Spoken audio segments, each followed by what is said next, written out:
ओम श्री परमात्मने नमः। श्रीमद्भगवद्गीता अधः पंचदशोऽध्यायः पुरुषोत्तम प्राप्तियोगः।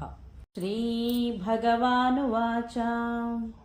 ऊर्ध्वमूलमधः शाखम् अश्वत्थं प्राहुरव्ययम् छन्दांसि यस्य पर्णानि यस्तं वेद स वेदवित् अतश्चोर्ध्वं प्रसृतास्तस्य शाखाः गुणप्रवृद्धा विषयप्रवालाः अधश्च मूलान्यनुसन्ततानि कर्मानुबन्धीनि मनुष्यलोके न रूपमस्येह तथोपलभ्यते नान्तो न चादिर्न च सम्प्रतिष्ठाम् अश्वत्थमेनं सुविरूढमूलम् असङ्गशस्त्रेण दृढेन चित्वाम् ततः पदं तत्परिमार्गितव्यम् यस्मिन् गता न निवर्तन्ति भूयः तमेव चाद्यं पुरुषं प्रपद्ये यतः प्रवृत्तिः प्रसृता पुराणी निर्माणमोहाजितसङ्गदोषाः अध्यात्मनित्या विनिवृत्तकामाः द्वन्द्वैर्विमुक्ताः सुखदुःखसञ्जैः गच्छन्त्यमूढाः पदमव्ययं तत् न तद्भासयते सूर्यः न शशाङ्को न पावकः यद्गत्वा न निवर्तन्ते तद्धाम परमं मम ममैवांशो जीवलोके जीवभूतः सनातनः मनःषष्ठानीन्द्रियाणि प्रकृतिस्थानि कर्षति शरीरं यदवाप्नोति यश्चाप्युत्कामतीश्वरः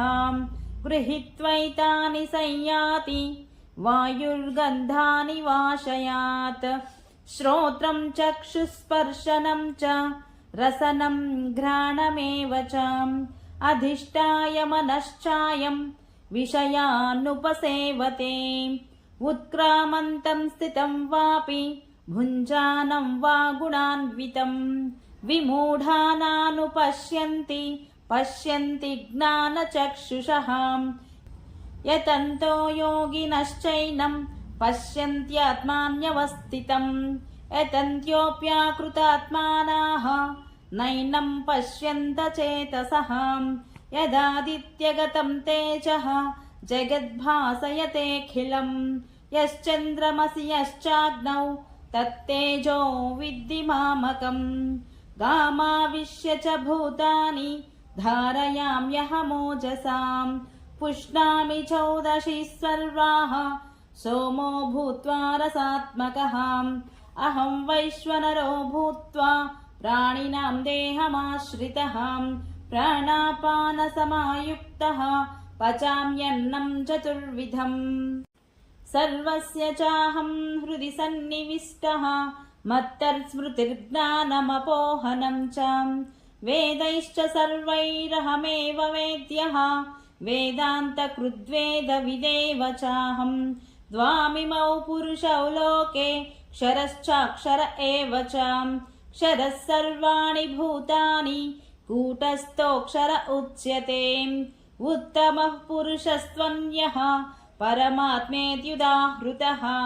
यो लोकत्रयमाविश्य बिभर्त्यव्यय ईश्वरः यस्माक्षरमतीतोऽहम् अक्षरादपि चोत्तमः अतोऽस्मि लोके वेदे च प्रतितः पुरुषोत्तमः यो मामेव सम्मूढः जानाति पुरुषोत्तमम्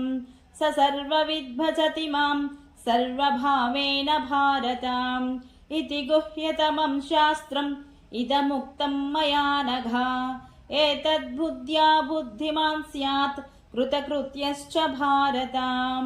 ॐ तत्सदिति श्रीमद्भगवद्गीतासु उपनिषत्सु ब्रह्मविद्यायां योगशास्त्रे श्रीकृष्णार्जुनसंवादे पुरुषोत्तमप्राप्तियोगो नाम 15 अध्यायः। हरे कृष्ण।